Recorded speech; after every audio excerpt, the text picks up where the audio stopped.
Labi, paldies visiem, kas atnāca šovakar. Mans vārds ir Rudolfs Daņš Šmits. Es esmu Rīzba arhitektūras fakultātes dekāns. Un pirms es kaut ko stāstu, es gribu priekš pateikties. Pirmkārt pateikties Ernestam, kas ļoti operatīvi un ļoti upurēja savu laiku visādā ziņā, lai nodrošinātu gan šo telpu, gan blakus telpu, lai viss tiks uzstādīts. Arī pateicos Igoram un pāriem, kas nāca un palīdzēja, lai tas viss varētu notikt. Tad otrs, ko es vienkārši tādā mierīgā veidā gribu pastāstīt stāstus, jo stāstu vienmēr ir interesantāk nekā tehniskie dati. Stāsts bija tāds, kad 19. gadā, tieši pirms Covid, varētu teikt, tikko bija Ziemassvētki, Jaungadi bija pagājuši garām. Mēs ar kolēģiem sanācam kopā vienā restorānā ar ģimenēm un sākam apspriest lietas, bet tad mēs 4, kas tagad ir izveidots kā arhitekti, Andris Dzeners, Reinis Salviņš un Igors, kas kopā ar mums sākam runāt par arhitektūru, un kad par arhitektūru var arī daudz ko zīmēt un būvēt, bet arī par arhitektūru arī pirms sāk zīmēt un būvēt ir jādomā, kas tā arhitektūra būs un lai aiz tās būtu idejas. Un tanī vakarā es pacēlu jautājumu, kad es biju savos meklējumos atcerējies, ka bija tāda grāmata izdota, ko John Heidiks, kas ir ievērojams arhitekts un pedagogs, kas vadīja Cooper Union arhitektūras fakultāti 35 gadus, bija izdevusi mazu bukletiņu, kad bija uzrakstīts projekts Rīga vai The Riga Project. Un es sapratu, es to grāmatu izpētīju no visām pusēm un no visiem cilvēkiem, kur es biju par šo grāmatu izprašanājis, neviens Latvijas nebija saistīts ar to projektu, un viens būtībā Latvijā par to grāmatu nezināja, viņi nebija nekādā veidā izplatīti. Un tad vakarā es devu priekšlikumu visiem, ka mums šī grāmata un šī ideja ir jāizplat Latvijā, lai veidot diskursu no šī slavenā arhitekta kaut kādu iemeslu dēļ, kur tādā brīdī nebija īsti sapratams, kāpēc bija vispār minēts Rīga, vai vispār tā bija saistoša sakarā tām idejām, kas parādās tādā grāmatā. Un izejot no tās vakaras, mēs spēram tāds drosmīgas solis un pieprasījām finansējumu, arī konsultējamies, un ļoti pateicos par to, jo patiešām es nezināju, kā spērt solis, lai tas varētu notikt, bet mēs pieprasījām atbalstu no kultūras fonda, lai mēs varētu šo grāmatu, The Riga Project, izdot latviešu valodā, atkal angļu valodā, jo viņi vairs nebija pieejama angļu valodā. Un arī beigās sanāca tā, ka šī grāmatiņa mēs izdevām tādā futlārijā, kur ir 3 būtībā grāmatiņas. Tā oriģinālā ir angliski, kas ir zaļā, angļu valodā. Baltā ir tieši tā pati grāmata latviešu valodā. Un kāpēc latviski? Jo viens no mūsu mērķiem caur arhitektiem ir veicināt arhitektūras ideju diskursu. Un pelēkais ir Rīzba arhitektūras fakultātes studentu un pasniedzēju replika uz šiem jautājumiem. Un tas jautājums ir, lai maksimāli to savienkāršot, jo būtībā viņš var būt arī ļoti sarežģīts, bet būtībā ir šī attiecības starp subjektu un objektu. Un vienkāršākā veidā varētu teikt, ka ja jūs ieiet istabā, kur ir glezna, jums uzreiz veidojās attiecības starp vērotāju un tas, kas ir uz sienas. Un ja vērotājs un glezna nav tādā istabā, tad tā istabai galīgi cits raksturs. Un uzreiz, kad parādās objekts konkrētā kontekstā, viņš to kontekstu var izmainīt, kaut vai tas objekts varbūt nav mainījies. un viņš arī var tikt nolasīts savādāk. Nevis, ka viņš pats ir mainījies, bet ka šī konteksta, un kur vērotājs stāv, viņu uztver savādāk, jo konteksts ir mainījies. Un tad sakarā ar to mēs sapratam, kā varētu šo Rīgas projektu pielikt kaut ko jaunu, kas ir tieši saistīts ar Rīgu un ar Latviju. Lai tas nebūtu tikai kaut kāda sveša arhitekta ideja, kas tika veicināta Amerikā 87. gadā, ja. Mākslinieki un arhitekti šos divus objektus, subjekts un objekts, kas šeit stāv koridori, uzbūvēja viens pret vienu, paša objekta 6 metru augstumā ar satelītu šķīviem pār 8 metriem. Un šis projekts, mēs sapratam, ka mums vajag šo projektu atvest uz Latviju, un no turienes veidojās šis vārds otrais cēliens. Jo, kā jūs jau zināt, lūgu vai kaut kādu drāmu vai koncertu var daudz veidus atkārtot. Mēs visi esam bijuši to pašu muzikālu uzdevumu, varbūt vienkārši režisors ir mainījies vai kā tas tiek pasniegts ir mainījies, bet tēma ir viena un tā pat. Subjekts un objekts ir tēma, bet viņš ir atnācis uz Latviju, un mēs atradam kopā ar studentiem vienojamies par pirmām 3 lietām, jo es saku, arī būs citas vietas, bet pirmās 3 vietas, kur ir plānots un iecerēts uzstādīt šos objektus, ir Rīgā uz nepabeigtā tilta, un blakus zālē jūs redzēsiet maketi tam. Otrā vieta ir Rundāls pils pagalmā, kur arī ir makets, un varētu teikt, varbūt visprovocējošā vai iztēlainākā vieta ir uz šī tilta Kurzemē, kur šobrīd ir Bārenīts, jā, viņš tilts ir uzbūvēts, bet aizvests par sliedēm, un tur viņš stāv bez būvprojekta, bez īpašnieku, neizmantots. Un tad mēs sapratam, ka subjektu objektu varētu iedot šī vietā jaunu identitāti un transformēt ar šo vidas objektiem šo vidi. Ernest, kā šī izstādes kurators un izpildītājs, var kaut ko komentēt. Kā jau mēs ar Igoru pirms brīža otrā telpā runājām, tik daudz var izdarīt tad, ja ir tik labs materiāls un par viņu nav jāuztraucās. Tā kā, ka tu vari būt pārliecināts par materiālu, es domāju par saturu, ar kuru tu strādā, un tad ieteikt viņu kaut kādā formā. Es ļoti pateicos, ka man bija tāda iespēja to darīt un tam ziedot savu laiku, kā jūs teicāt, bet ko es gribu pateikt, kas ir svarīgākais, izbaudiet šovakar šeit viens otru klātbūtni un paldies! Jā. Paldies!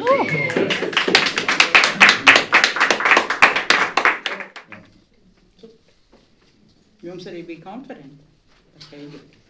Jā, mēs šo tēmu mēģinājām ļoti izsmelt, un bija konferences bija šī gada sākumā, martā, kur mums bija viesi lektori, kas arī personīgi strādāja ar Džonu Heidaku, kas pirmā konferences daļā arī uzrunāja konkrētas tēmas, kas bija ļoti saistīts ar šo.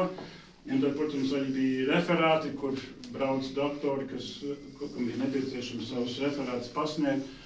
Un arī tad pēc tam, pēc šīs konferences, nākošā dienā arī notika konferences noslēgšana ar izstādes, šo pašu izstādes apmeklēšanu, vienkārši daudz lielākā apjomā Nacionālā bibliotēkā. Jā.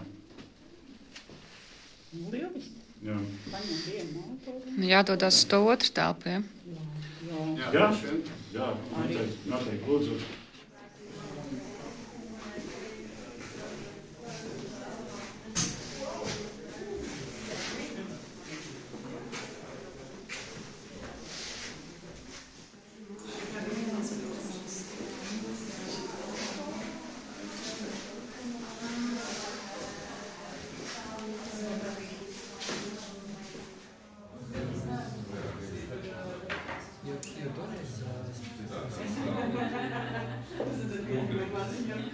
Es varu pateikt dažus vārdus šeit par šo procesu. Mums nesanāca laika iemeslu dēļ salikt uz pareizām kājām, tas ir kāpēc šeit ir uz kastēm.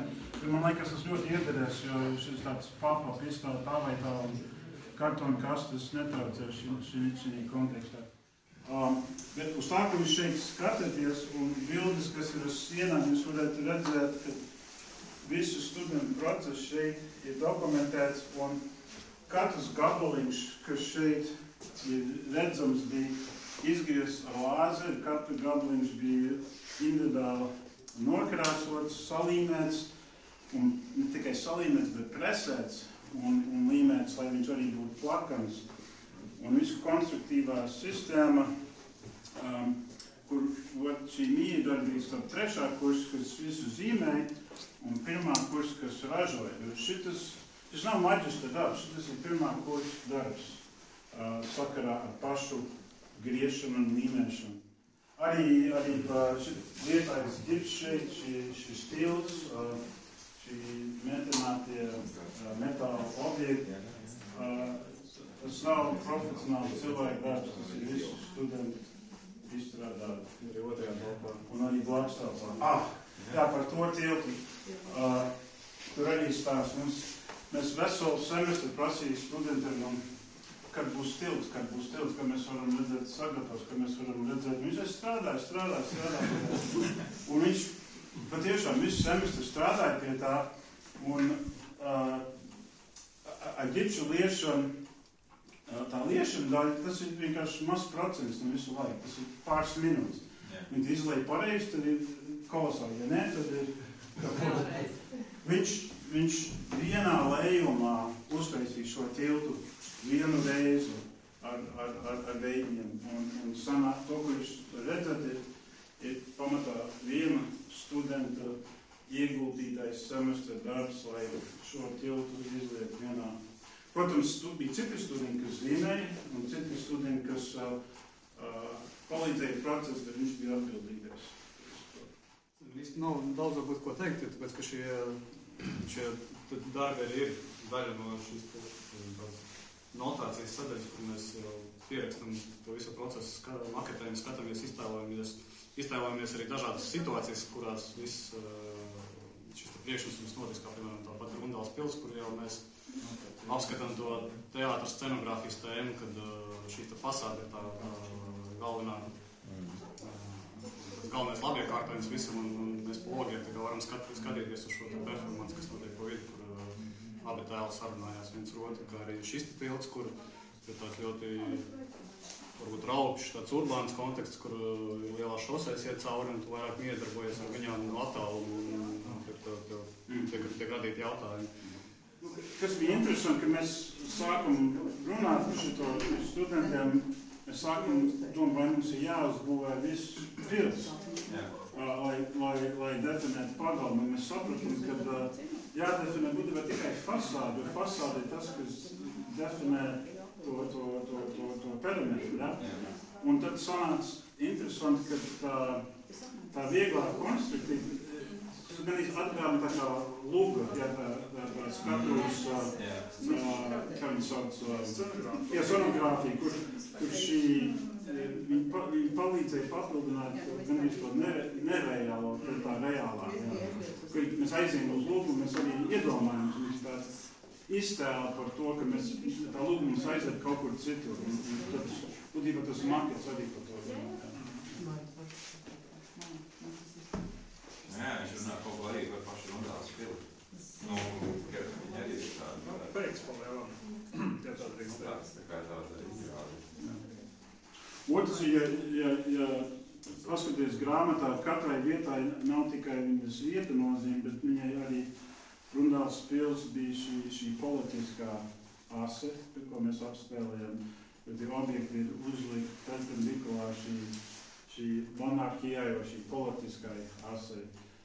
Šis bija pilsēta konteksts, un šī ir galvenā šosei, kā Igors teica, šos var nolasīt, kad brauc pār pa tiltu, un viņi izmaina visu to pilsētas kontekstu, kur blakus ir milzīga pļava, Mums ir vēl viens makets, kur šitā lielā teritorija atstāta plika un jautājums, uz kurieni patiešām iet šitas stils. Un tad trešais ir par šī rural condition, vai šo lauku novietni. Un kā šie objekti, kas ir nemainīgi, mēs viņus nolasam savādāk katrā kontekstā. Un otra lieta, gribēju pateikt, ļoti svarīgi, kad Heidigs teica, ka arhitektūrai mums ir jāuzrunā. Un mums ir jāuzrunā tādā veidā, ka mēs redzam to vizuālo tēlu, tas ir viens, bet kādā veidā šī arhitektūra, šis objekts man uzrunā, viņš liecina par kaut ko ārpus no šī vizuālo, ko mēs redzam. Un mēs arī studentiem esam teicis, jā, un es arī esmu strādājis ļoti tādās tehniskās vidēs, kur viss šīs zaļās prasības un LED prasības un green prasības un sustainability, ilgspējīgums, un mums visu laiku arhitektiem gliež uz visu šīm tehniskām prasībām, bet arhitektūrai ir vēl viena svarīgāka lieta, kas atšķir arhitektūru no celtniecības, ir tas, ka viņi piedalās kultūrā, un viņi atstāv liecību par kultūru. Un neviens nebrauc uz Ēģipti redzēt piramīdas, un neviens nebrauc uz Rīgu, lai redzēt uz Art Nouveau ēkas, jo tās ir ilgspējīgas, teiksim, enerģijas ziņā. Ja? Viņas atspoguļo idejas, un tās idejas, vai 4000 vecas, vai 200 gadu vecas, tas ir, ko atcerēsies. Ja? Nevis, vai tur ir saules kolektori uz jumta. Tie pazudīs, kas paliks pāri, ir paša ēka, un tad mēs arī mēģinām, vai mēs to neaizmirstam kā arhitekti, kad mums idejas, mēs būvējam idejas. Bet arī tas nepabeigtais stils izskatās pēc tādas idejas. Nu, tikā varbūt arī ar to, ka viņiem uzvērs tos objektus. Tas pats stilts jau maina to sajūtu. Beigās viņš ir pabeigts. Jā, tieši tā, ka tie objekti to teritoriju pabeigts, jā. Kāpēc svarīgs tieši izstādāt redzēs, kāpēc atsākājās tas subjekts objekts, jo reiz, kad es domāju, ka 50 valstis, kāpēc tas viens, kas tiek izmantot atkal. Tas bija ļoti saistīts tieši ar šito speciālo izdevumu par šo grāmatiņu, kas bija oriģināli izdevot angļu valodā. Viņš bija nosaukts The Riga Project, projekts Riga. Un šī grāmatiņā dokumentēja, ka mākslas un arhitektūras students kopīgi sanāca pamatot uz Heidiga oriģinālām skicēm un akvareliem, izlēma uzbūvēt šo. Un tad mēs sapratam, ka ņemot vērā, ka neviens nezina materiāli par šo projektu, mēs viņu nosauksim kā otrais tēls. Mēs tur nosauksim viņu kā Rīgas projektu, vienkārši tā lūga nenotiks tur, viņa notiks šī Latvijā. Un mēs gribējām, lai subjekts objekts vienkārši parādās visādās novietnēs, tā kā ceļojušā izstādē, vai ceļojušie vidas objekti.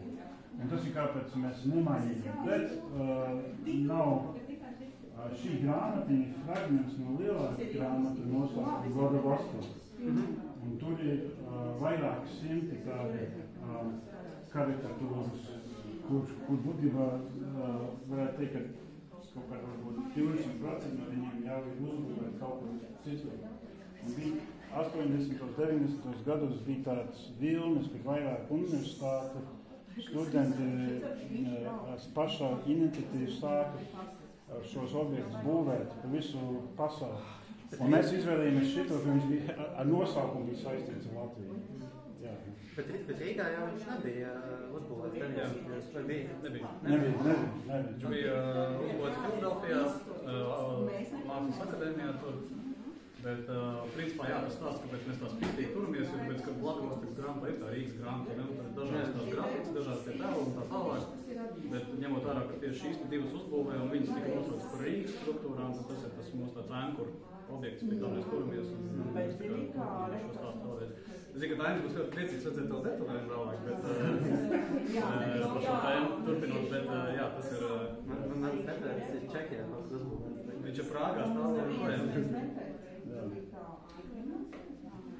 Jā, bet tas ir labs jautājums. Un mēs arī savā starpā diskutējam par šo, vai vajag šoreiz kaut studentiem iespēju paši izvēlēt. Sorry. Kaut kādi būtu saistīts ar to oriģinālu. Jo tur bija tādā grāmatās vienkārši, es vēl joprojām viņš šķirs, un tur nāk idejas.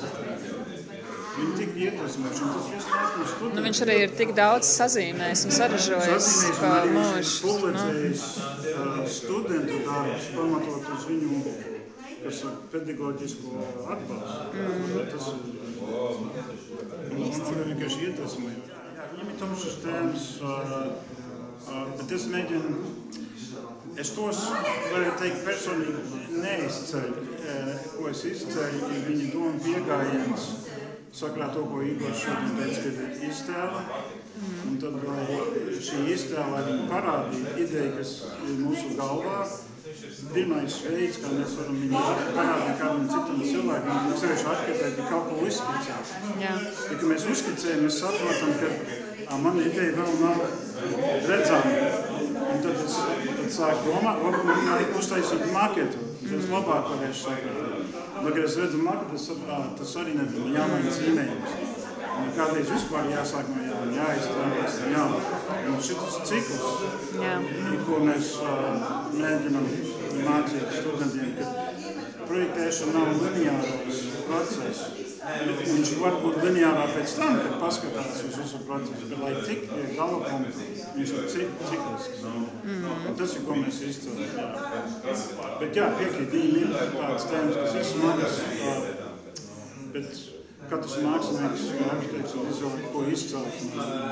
Mēs izcelam tieši šito.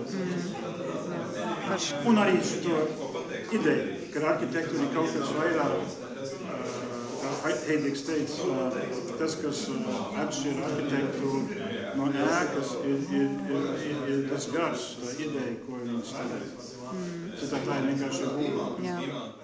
Ir izstādes no Āfrikas maskām. Mums ir liela kolekcija, 501 objekts, kur ir arī tekstili, protams, kur ir maskas, un ir skulptūras, un ir durvis, un ir ieroči. Un šeit mēs vienkārši taisam tādas izstādītas maz, tā kā tāds skicīts, ja, un izstādītiem Āfrikas tekstiliem, un tagad ir izstādīti, kur mēs liekam šeit mājā redz cilvēku, kuram ir masoņu, masoņu, pat nav mākslas, masoņu atribūtiski kaut kādi artefakti, ja, un tad tur man ir maz izstādīt, man ir 5 maskas no viens tāds masoņu ložas, un Āfrikas maksas, tas faktiski ir, tu nebija te. Man ir 5 no viņiem, ja, jo tā ir viena tāda loža, kas bija drusciņ paralēli pamata tām tēmām, kas bija tie pamata masoņi. Viņi tā uzskatīja, ka viņi ir sevs pilnveidošana un nes gaismi. Ja, tā ir atkal tāda loža, kas vairāk bija uz tādu tā kā kalpošanu, palīdzību, ja, un viņiem bija tāda drusciņa, viņiem bija nosaukums Odd Fellows, kas varētu būt tā kā draiskie puiši, ja, viņi bija tāda drusciņa tāda humorizēta, viņiem bija tāds maskas rituāli. Jā. Un tam augšā ir tāds 5 maskas. Jā, un šeit Heidrichs par šito masku tēmu arī ir runājis un rakstījis, kur viņš, kad skatās uz šitādu objektu, tu mēģini saprast, ko viņš te mēģinājis pateikt, un tu nevari līdz galam saprast, un viņš arī atsaucās uz tā, ka senāk tas pats aktieris vienkārši mainīja savu lomu vienkārši ar masku. Kā, protams. Jā, un šī maska tā kā transformē to cilvēku. Jā. Protams. Un tad viņš arī šo masku ideju mēģināja eksperimentēt ar šiem objektiem, ko viņš taisa viņus. Viņiem ir, tu redz kaut ko, bet aiz tā, ko tu redz, ir kaut kāda ideja. Jā, vai arī kaut kādu, lugaziņa, kaut kādu aktieru lomu. Ja? Un kad šī maska vienkārši visu transformē. Bet tādā pašā laikā mēs neredzam īsti, kas ir aiz tās maskas, jo tas cilvēks un tā maska tā kā paliek kā viens. Jā. Viss tās kustības un emocijas, tās sejas, un viņš par šito arī ir pētīts. Jā, tā ir viena no tādām pamatvērtībām, jo faktiski viņš jau, tā jau bija tā būtu, kā, tu piemēram, mēs to nevaram iedomāties, bet ja tev ir cilts, tu esi iecēlis no savas cilts par to, kam ir jāizsauc lietas, piemēram, ja? Tev ir, piemēram, šī te maska, un viņam nav maska mūsu sapratnē, tas nav dekoratīvs objekts. Jā. Tas ir tā kā tie kolekcionāri, kur dāvinā to kolekciju, viņi arī saprotiet, tev vienā brīdī jāsaprot, ka tas nav mākslas objekts, tas ir āmurs drīzāk, tas ir darba rīks. Jā. Un respektīvi, viņam ar to masku ir jānodejo tā, lai tas lietas būtu. Jā. Viņš nevar nodejot tā, ka viņam, piemēram, viņš nodejo un aiziet, ja viņš savāc kaut kādu sīku naudu, aiziet uz mājām. Man nesanāca. Ja tu saproti, pārējais ar tā, tu vispār... Ja? Tā kā tas ir viennozīmīgi, un tāpēc tā izstādīt, un mums tas projekts saucās bez fetiša, without fetish, bet tieši tāpēc, ka mums jau, ja mēs arī gribētu, mēs jau nevaram vairāk īsti saprast to, ieties ir tāds, mēs vienkārši tiešām esam pieskarītas kā uz kultūras objektu, ja? Bet mums ir jāapzinās tas, ka tas tomēr pirms sākumos bija tāpēc radīts kā tiešām kā instruments, ja? Bet tas, ka, piemēram, viņam vēl joprojām ir kaut kāda estētiska loma, vēl joprojām, ja tā kā viņš spēlē, bet, ja var izjust to kaut kādos pirmsākumus, tas ir kā arī tas mūsu projekts, ja tu piemēram, runā kaut kādiem jaunākiem bērniem, ja, tad viņiem, piemēram, mums ir jāsaprot, ka viņiem savukārt ieiet tajā apziņā, ka viņam ir kaut kāda vērtība, mēs to neapzināmies, bet viņiem ir grūtāk. Jā. Tāpēc viņš dzīvo šodien, viņš zina, ka viņš, piemēram, ies mācīties tur, un viņš domā, ka viņš zina, ko viņš darīs, jā. Bet faktiski, kāpēc viņam ir vajadzīgs tas, kas bija pirms tam, īsti viņam nav tās saprašanas, un tāpēc, piemēram, ir viņiem jāstāst, ka, piemēram, ne tikai par tiem banāliem Picasso variantiem, bet, ka, piemēram, tur modes dizainā, tur redz top dizainers, ja? Viņiem visiem ir baigās zināšanas par to, kas bija, un kā tas bija par kostīmiem tradicionāliem, ja? Dizains ir tāpatās izaudzis, ja? Tur redz skandināvu dizainu, un tur redz, kas viņiem ir apakšā, un tur redz Japāņu, gan ķīniešu un koriešu. Tu ļoti labi pilnīgi apzināties, pilnīgi jūt, no kurienes ir nāk, ja? Bet rādīt jauno, ja? Un tagad ir jaunā nāk tur Āfrikas māksla, ja? kas ir iekšā jau tur kaut 10 un vairāk vārdu, kur vairāk neizies no topa. Viņam tur nav jūt apakšā to kultūru, ja? Tā kā, tas ir tas uzdevums arī tam mūsu projektam, jā. Un cik ilgi tā izstāda? Mēs jau mainām bieži, mums jau tieši tas interesantākais ir. Tagad nav vaļā? Tagad ir, jā, tagad nav vaļā, man ir atstāja kabatās, bet mēs varam iziet augšā. Bet ir jau maziņš, bet mums ir tas kaifs ir no tā tieši, kad mēs viņus varam bieži mainīt un bieži kaut kādas būtu interesants kooperācijas. Tas ir tas foršākais, ja tāpēc, ja mēs to gribam un labprāt darām, ne jau tāpēc, lai uztaisīt to izstādīt, lai kaut kāds būtu tāds negaidītas sakarības. Šitas par tām maskām bija super vienkārši tāds, tā kā eļļuku maskas, afrikāņu maskas. Jā, bet tā, mēs varam uziet, jā, tāpēc, ka jūs nebūsiet to redzējuši, es personīgi arī. Izstāst par maskām varbūt. Jā, mūsu fondam ir dāvināta kolekcija no tādiem lieliem kolekcionāriem Bostonā. Tā ir Āfrikas tradicionāla māksla, tā ir kategorija authentic, kas nozīmē to, ka objekti ir veidoti cilts ietvaros un izmantoti cilts vajadzībām. Ja? Mums ir 501 objekts, tur ir skulptūras, maskas, tekstils, laps, bungas un ļoti laba kolekcija. Bet tas šī izstādīt, šis projekts, kur mēs tagad šeit veidojam, tas nav par Āfrikas kultūru, nav pat par viņas popularizēšanu. Faktiski viss projekts kopumā ir vienmēr likt kopā dialogā tradicionālās mākslas, ja būs arī vēl citas pasaules tradicionālās mākslas, dialogā ar mūsdienu mākslu. Un faktiski domājot un faktiski veidojot jauno mākslu. Bet, kā es teicu, vienkārši ar to sajūtu, kad mēs visi nākam no kaut kurienes, nevis tā kā bieži vien jaunai paudzē liekas, ka viņi ir vienkārši šeit, vienkārši tā ieradušies un taisa to, kas nekad nav pasaulē bijis. Un tā.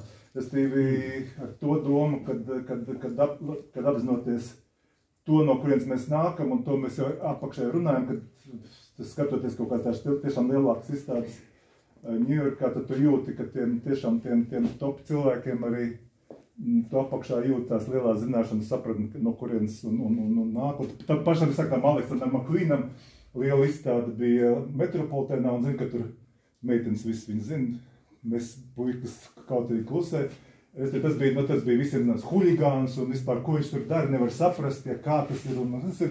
Un tādā izstādītē tu redzēja, ka viņš ļoti labi zināja japāņu, afrikāņu, ķīniešu, kaut kādu tradicionālo mākslu, un līdz ar to, tad, kad redz, ko viņš dara tagad, tad jūt, ka tādos elementos viss nāk iekšā. Jo tur iet iekšā likt galvā, jā. Kā, un tie masoņi, ka pie sienas?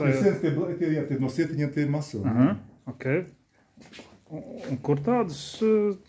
Tas ir no 19. gadsimta beigām, tā ir viena tāda loža, tāda Odd Fellows, kas bija, Filadelfijā, jo vienīgā tāda, viņi bija tāda, masoņi, viņi bija tāda drusku pro-masoņi, skaitās proto-masoņi, viņiem bija paralēlā tāda loža, kas bija, jā. Tā ir interesantāk, tā ir no Ganas, no 17. Tā ir, jā, tur, kas bija Vācu kolonija, viņi taisīja līdzīgi, respektīvi, tā kā Vācu, tā pirmā pasaules kara tāda kasta. Tas ir tāds ļoti unikāla lieta. Viņiem bija tā kā, ja esat redzējuši kaut tās filmās, tiem afrikāņiem, viņi tā kā, jūs sakat, tā kā salmi, ja, šeit, viņiem arī tur bija tā ģiverē, bija tā kā tas. Un tā ir atkal, šeit ir tās lietas. Piemēram, šeit ir tas divi, kas nākam pat no grieķiem, Janus, ja? Respektīvi Janus, no kā ir cēlies janvāra nosaukums. Tie pašā laikā janvārs kā mēnesis ir kas? No vienas puses viņš skatās apakaļ uz iepriekšējo gadu, no otras viņš skatās nākošo gadu, ja? Tas ir tas. Tā kā baigi interesanti, ka, piemēram, grieķiem, Āfrikam tā pati tēma. Respektīvi, viņiem bija svarīgi, ko es gribu pateikt, viņiem bija svarīgi, kas notiek iepriekš. Tie pašā laikā svarīgi tāpēc, lai skatītos uz priekšu. Ja? Un savukārt jums ir baigā arī unikālā iespēja paskatīties šito te objektu, kas ir pilnīgi atšķirās no jums arī saprotamiem, kas ir afrikāņu kultūra, respektīvi skaldīts, no kā radies kubisms. Ja? Šī ir viena cilts, kas vēl joprojām ir kurai bija arī tas pats iniciācijas process zēniem, pāriet vīriešu kārdā, lai būtu ātrāk būt karotājs, ja? Viņiem bija svarīga portretiskā līdzība. Respektīvi, šeit ir unikāli, viņi tiešām tev redzēt, ka tā ir ļoti naturālistiski veidot. Mēs neesam pat redzējuši bieži tik naturālistiski veidots, ja? Jo viņi vienkārši nebija mācījušies Itālijā, ja, zīmēšanu un kogriešanu. Ja, bet tajā pašā laikā viņi ļoti, lai būtu portretiskā līdzība ar tiem senčiem, ar ko viņš grib sasaukties. Ja? Tā kā joki mazi. Es uztaisīju prikolu, ko jūs nezināt. Jauns prikols. Kur viņš ir? Pie loga sēž un skatās un raksta un domā. Tiešām, panāciet pie loga, es jums paņemšu malā galdiņus, kas vēlās pienāciet. Kurps, jā? Nē, populī. Kur pie loga ir cilvēks.